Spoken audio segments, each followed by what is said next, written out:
Hey everyone, Creating Spaces here. I've been getting a lot of questions lately on how I perform live with Bitwig, so I decided to do a full breakdown of my setup and methods here. A small introduction about myself. I'm a producer, live performer, and also an audio software developer. Being a developer allowed me to create some custom controller scripts myself that helped me to create my dream live setup, as you will discover here. My love for electronic music began when I was 16. I was at a party in my hometown and the DJ played Spastic by Plastic Man from Richie Hawtin, as you all know, and also Kenny G's Extra. I was totally blown away by these songs, danced the whole night, and went on to do a lot of techno drum and bass parties. There were a lot of parties here in Belgium then, so we could party every weekend. Of course, the scene is still big, techno scene, as you all know, in Belgium. And so yeah, we can still party a lot. Years later, I finally decided to create my own music and perform it live. For me, this is a bit of a full circle moment, as Richie Hawtin also uses Bitwig to perform live, and he developed his own controller scripts. Much respect to everyone out there doing live music. So the thought process for creating my ideal setup was, what is the most I can do with two hands? I want to play in live keyboards, have some stuff running along, but not a lot. But most importantly, also, automate everything. So automate the switching of the presets when I go to a next song. Have the preset ready for the XD here. Have the presets ready for the VSTs. Maybe even delays I use, everything, so I can fully focus on the live set and not be switching presets or scrolling the whole time, getting lost in it. So this was what I wanted to accomplish. I think I succeeded in that for the moment, but of course I'm always looking for other solutions, other ideas by you guys out there, and I'm always fine-tuning the set.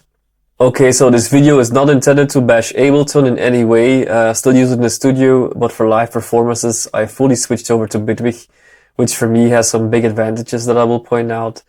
The first and one of the biggest for me is plugin sandboxing. This means that if one of the plugins crashes, Bitwig and everything else just keeps playing, and just that plugin crashes, which you can then just reload. Ableton used to crash on me a lot, probably because I did a lot of custom stuff, a lot of Macs for live devices and whatnot. And this gave me anxiety when standing in front of an audience. Last year I've met the lovely people of Bitwig at the amazing Machina Bristronica in Bristol. It's like a smaller version of Superbooth in Berlin. It's very cool. If you have the chance to go there, do it. I was there to present an app I made, and after talking with the Bitwig team about my setup what I wanted to do, they suggested I try out their controller scripting functions and the whole Bitwig package, of course. They sent me over a copy, and I'm hooked ever since. I developed my own sort of Cliffix system also to do custom controlling of the set, like loading presets, changing the BPM. If you're interested in that, I will link a video that shows the script in more detail. Okay, so let's go over the hardware first. From left to right, we have the trusty Babyface Pro FS. It never fails, it never crashes. It's an amazing piece of hardware. Super low latency, would totally recommend. Beneath it, we have the analog Korg Midlog XD. Totally in love with this synth. For me, I think it's the best versatile synth on the market. It's also not expensive. And you can even create custom controllers, custom effects for it. I love it. It growls, it does everything. It goes deep. As you may notice, I have also fully customized it. I've cut it up, I re-welded it back together to make it smaller. I really wanted to create the smallest possible setup I could do. So, and it was a fun project to do, and I think it turned out even more beautiful because you can see more of the wood here. I think, of course, a lot of people won't agree with this, but yeah, we all have our own freedoms, so I wanted to do it however I wanted. Beneath, we have the Keystep 37, as you all know, by Arturia. It's a very good controller. On top of it, we have a controller made by Parks Tools. It's a guy in Finland who creates these custom ones. An amazing guy. So yeah, I use this to control the main effects, like the flanger, the cutoffs. I think I also have a transit from Baby Audio on there. And you could even customize it through an HTML page, and you can set channel per knobs if you want. So very cool. Check them out. Then on top here we have the Launch Control XL, which I use as a mixer for the set. Here are the send effects, like the delays, the reverbs. And here are also device parameters that I can use for my plugins for the VSTs, which I will go over later. Beneath it we have the launchpad. I can use this to control the session, play notes, and even use it as a sequencer. I use a lot of the Driven by Mus scripts here, and the Driven by Mus script basically turns everything into a sequencer. It's super cool. Yeah, and it shows how versatile and powerful these scripts are for MIDI controllers. I think you can even turn the MIDI mix into a sequencer, and also this one. I love it. I used to have a push 2 with Ableton, but it was really big and heavy, and I just mainly use it for the pads. So I really like the Novation ones, and they line up perfectly also. So here I can see my track numbers, and they line up. So this is also something super cool. So over here we have the Akai MIDI mix. I use it mainly for bringing in drum loops that are running the whole time. I got this idea from Ben Böhmer, how he plays live. I will also link that in the video. He plays live with Ableton. And yeah, my setup is really based on his. Also the idea of dividing your tracks, which I will show later. He uses this one to bring in drum loops that are playing the whole time. So for example,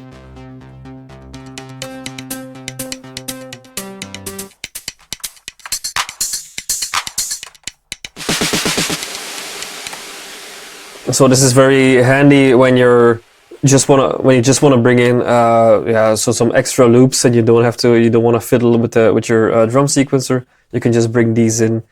This is super cool. Also have like a noise one here. So, and then some extra effects that I use for the drum tracks, of course. Over here we have the Akai Fire. It was originally created for FL Studio, but again with the Driven by Mus script, you can use it in Bitwig. I use it as a dedicated drum sequencer. So what does this mean? You can bring out the kick, other elements.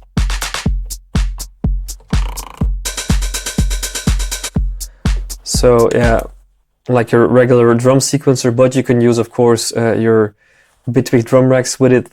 You can even set probability and stuff. Yeah, you can do a lot of things with it. What is also a cool feature of Bitwig is that you can pin a controller to a certain track, as you can see here. So this controller, the Fire, is pinned to track 1, the drum track, and this means it stays in focus all the time on the drum track. So if you change your track, you go to the bass, the main synth, this will always be on your drum track, so you can use the sequencer for it, which is also pretty cool.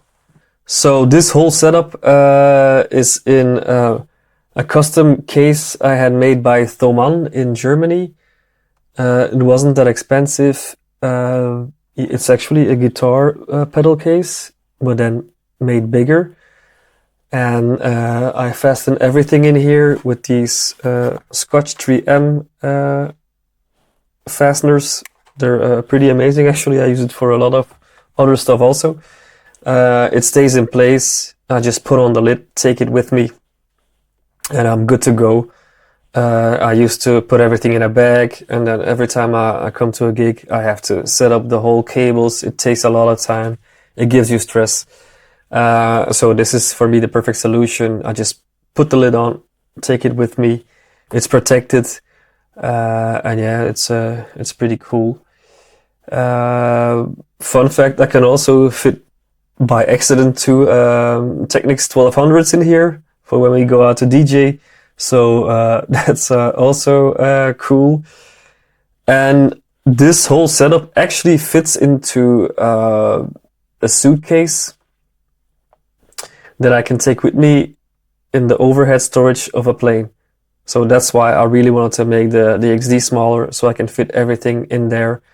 So that is also a side note, that was something I want to accomplish, that I can just have my gear with me, that I don't have to put it in the baggage of the plane. So that's an extra bonus. Okay, how is Bitwig set up? So the set is mainly divided into 8 parts. So we have the drums, the bass, the main synth, the XD, and then 4 sample tracks that I can trigger. I can trigger them, of course, with the Launchpad. Then we have the info track that I will go over later. The MIDI mix tracks with all the samples that I use. As you can see, the stop buttons are removed, so they just keep playing the whole time. So then we have these 3 tracks here: keystep, the bass, main, and XD. What does this mean? Here the input is the keystep. Here on channel 1, here 3, and there 7. And here you can see the output to the tracks: bass, main, and XD. So this means if I go to channel 1 and I play, the bass track is playing, I go to 3, my main synth is playing, and if I go to 7, then the XD is playing. So that's handy. So next 3 tracks, same principle: push to bass, main, and XD. Push is still from the name that I used when I had the push, of course, but now it's the Novation one. So I can activate these by pressing these buttons on the MIDI mix. This script was actually made by my buddy Kirkwood West, who's a certified Bitwig trainer. Go check him out. I will also link him. The script is really cool. So here I can play the bass, here the main synth, of course the XD, and I can also have an arpeggiator here. And when I change this button here, they were all mapped. You can custom map them with his script. I can change the rates, which is also pretty cool. Okay, then the next ones here are the send channels, 2 reverbs and delays. And here the master. We have the transit, a flanger, which are mapped, of course, to these buttons. As you can see, the mix here for the flanger, and some multi-band compressors and a limiter by SSL. Okay, let's get to the scripts. As you can see, the Glyphic system, here I have hook BPM, that's the command, and then what you put after it is the value. It's not going to be a surprise when I change it here. It's altering the BPM, 134. Let's get back to here. 1, 2, 3. So that's yeah, for me already a lot handier than going into the MIDI file, setting the BPM there in the tempo setting. So this is pretty cool. Here we have now let's show you the info window first. So you may have noticed already that I have this info window on top of my Bitwig. It is available in the API, in the scripting functions from Bitwig. It's actually used to test out some stuff, but I misuse it to display info. The command is hook SMW, which means show message window, and then the text you want to display. So here you can see. Now for me, this is really handy and important, because if you have a brain like mine that tends to forget everything, this saves your life. So as you can see here, when I start my sets, I have already the info here, like put your level so -12. Yeah, check your babyface settings. Here, the sound ID reference that I use in the studio must be off. because I used to forget that kind of stuff, and then at the end of your set, you're like, oh my god, you know, the sound was horrible because some of these settings. But also when I start or end a song, like here, for example, when I go to this scene and I trigger it, it says, you know, start the song only, LC is the launch control, begin with track 3, then 4, bring in the XD, and then when I go into the song, I can see here, for example, do this, the MIDI mix, we can bring in tracks 6 and 7, these work best probably, and then I can play on my synth GBC, for example, the notes. This is super handy when you're performing, or when you're stressed, or when you forgot when it's been a long time that you've played. You're like, okay, this is really my backbone and my savior for going through the live set. So for me, this is super important. A side note, this broke actually in Bitwig 5.2. So I'm on version 5.1.9. The GPU update, broke the window here. So please, Bitwig developers, fix it. I think it's a small one to fix, but it would be awesome to have it working again in the newer versions. Okay, next command. This was actually what I started out with. Also in Ableton, I made a device like this in Max for Live, but it was a complete mess. It was a total spaghetti, and it didn't work half of the time. So, but here with the scripting, I could program it very cleanly. What does this do? The command is LIR. It means load instrument track. As you can see, I have an instrument selector here with a bunch of different presets. These presets all are synths. So this is a KIF. This one is the Diva, as you all know. So what can I do here? The command and then the name of the preset, and a preset is like a VST here, or for example, it can be a rack with a chorus on. So this is also cool. You can build your own racks to use. You just add, for example, let's take an Arturia one here, Take 7. You right click, save preset to library, you give it a name, and that's it. And then with the script, you can just load it in by name. Now, why is this important to me? Because I really want to freely arrange my set how I want. I want to, when I feel like it, put this song at the bottom, or I create a new song, I want to put it in between. And when you have to use the MIDI indexes, like the indexes here, like this is position 1, and you have to use these indexes and you put them in the MIDI file, it tends to get super messy very quick. I don't have an overview then, and this saves me a lot of headaches, a lot of time. I can just load the preset however I want. The side note also for the script is that when you change a preset here, for example, this one, it brings the device itself in focus. Now, why is this important?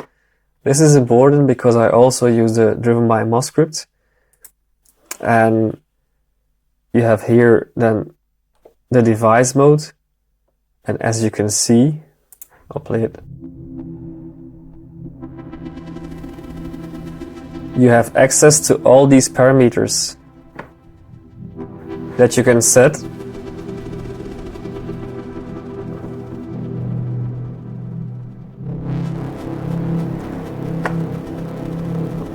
Which is super cool, because if I go to track 2, for example,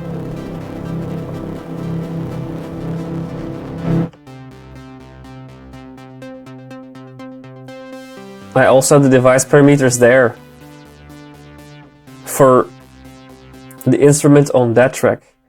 So I can, when I'm playing live, I can just fully customize everything how I want. Go back here, change all the presets of these synths, and it really adds to your playing. that you always have direct access to these parameters. You can also switch pages, so you can have a lot of them. You have 8 per page, and as you can see here, you can customize them. So I always tend to have the filter cutoff position 1, noise on position 5, and then some oscillator stuff in between. Well, of course, you can do whatever you want with it. Now, the super cool thing from Bitwig is this is a device page. So this is per plugin, per VST, and then it stays the same in all your set or across your projects actually. So when I'm creating a song and I load up a VST, I can just go ahead and play with it, and these parameters stay the same, which is really, really cool. You have preset parameter pages, so these can be for the preset you saved. You have track remotes, you have project remotes, so you can customize everything completely how you want. And this is also, for me, a super cool feature, especially, of course, for playing live. So that's a big one. Okay, let's go to the last command I use. It's LDR, load drum rack. And this changes the drum rack on this track. Every drum rack that's on position 2, for example, I change it. Why do I do it this way and not in an instrument track? Is because also I use the driven by MOS script for all these controllers. And when I put them in instrument track, I lose a lot of functions that I can use with this one, or the device mix page that I can, like the kick, I can put delay on the kick separately if I go into mix mode here, and then I lose that functionality. So maybe in a future update this will be possible, but as you can see here, the drum rack changes per track. So again, very handy. You can have all these drums and the samples at the same place and just switch them over when you want and when you're on a new track. So on the Launchpad, I can go into session mode, control the session, of course, go into node mode as I showed you, and play synths. So here I can also go into sequencer mode. Let's go to here, record on the track.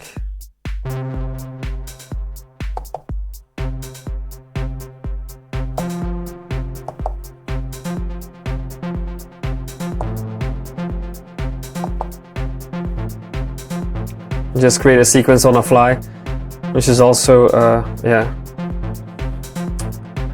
very nice to be able to do this also with a very cheap controller using these scripts.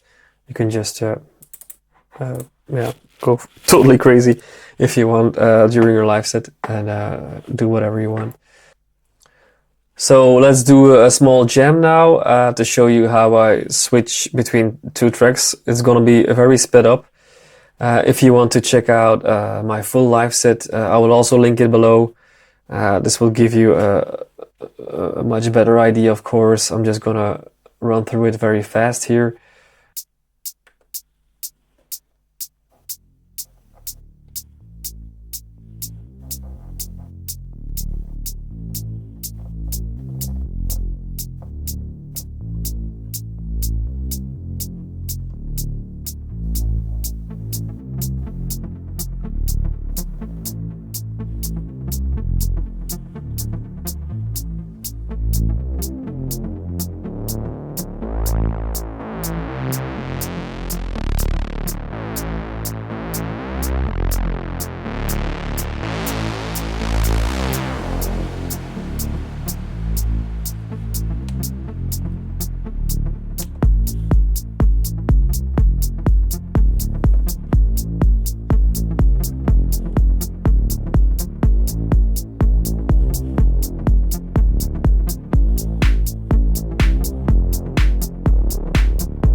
So yeah, I can play these notes while I'm building the set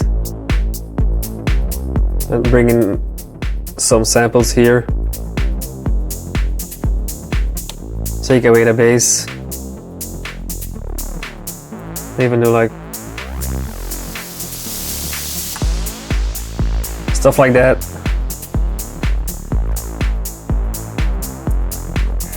Just play along. Now let's suppose I want to go to the next song. I can check here. Okay. The next song starts with bass, and then I have the first sample I want to use is L8.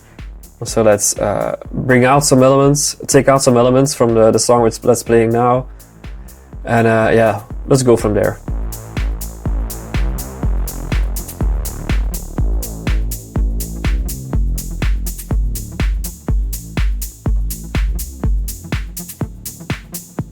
Take out the bass of the main track.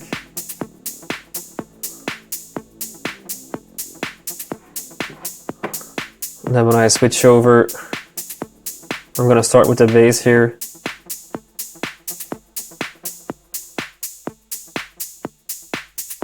Okay, normally this goes faster, but I'm just showing it.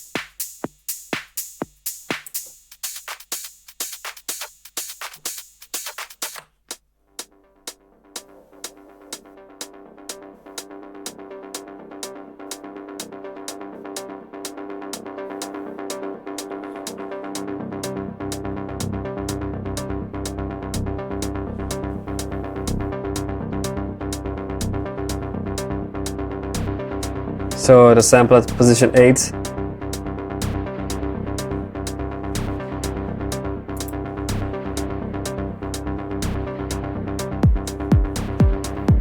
And I can start with a new song then.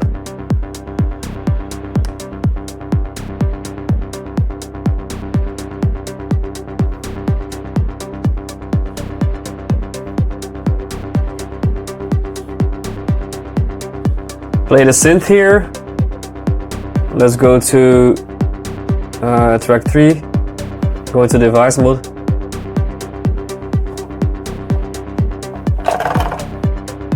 Okay, of course, bring in the sound.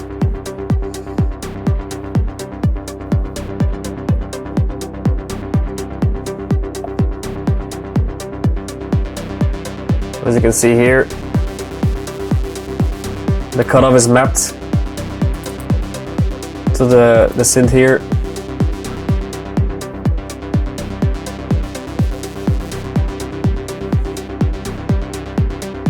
And then I just play along, bring in other samples maybe,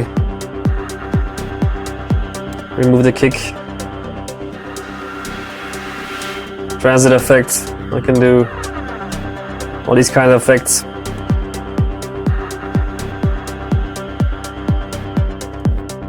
So yeah, that's it in a nutshell. This is how I play live, go through the set. If you guys have any comments, please let me know below. If you have ideas, share them please.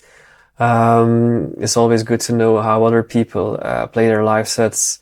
You can download the Cliffix also. It's in its child phase, I would say.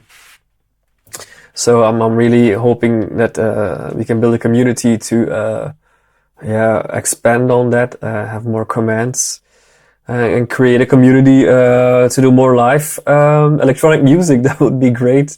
If you like the content, please click the like button, follow me on Instagram. If you want to book me, go ahead.